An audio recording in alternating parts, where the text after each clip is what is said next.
Hey, me again. Glad to report that everything is far more complicated than you really want it to be, which is no surprise on a car like this. The biggest issue being that taking anything out requires the dexterity of a and light touch, I suspect, of a gynecologist. Hands the size of a small child and reinforced Kevlar knuckles to avoid ripping skin off every single fucking one of them, quite frankly. And also some kind of intuition that lets you know that things aren't just attached to the things you can actually see. So, long story short, I'm trying to take the air boxes out inside the car here. Nuts and bolts everywhere, quite awkward to access. Some through the side panels. There's a lot of insulation on the car, on the inside the engine bay and inside the actual car itself, and there's water's been trapped behind there, as I've said before.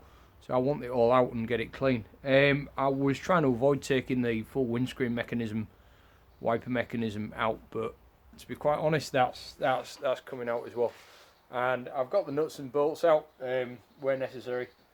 Various spanner sizes, different as well.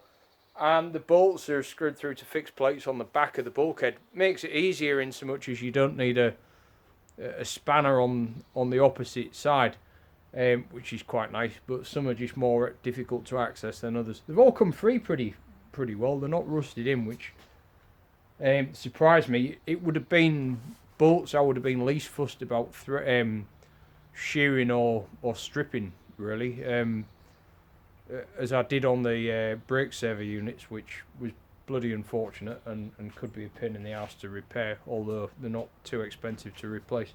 So what I've got now, and just a bit of advice really, is the electrical connection on this. I hadn't broken it I hadn't taken it off before pulling the bracket back, just 'cause I couldn't get my hand into it. So I've released the bracket. That's all quite easy.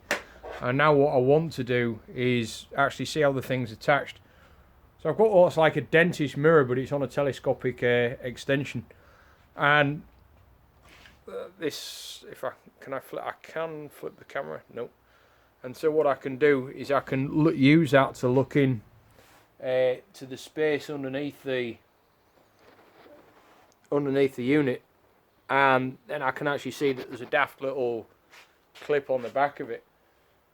I've had this since must be 1998, 1999 when I had my first car, along with a magnet on a stick, along with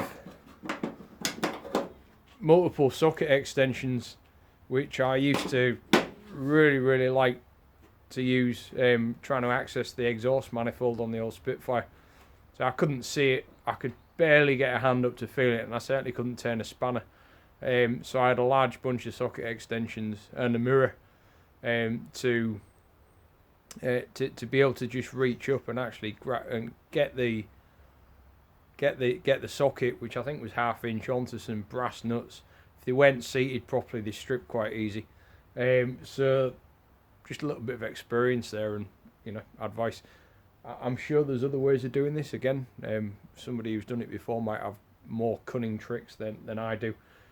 What I have also done is started marking up the wires with just masking tape and a note on them, because time and dirt has really changed all the colours to some kind of fairly neutral beige or something. Rewiring might be in order. I'll test the continuity on everything before I put it back together. If not, they're all marked up and it should just go in with a nice clean up. So there we go.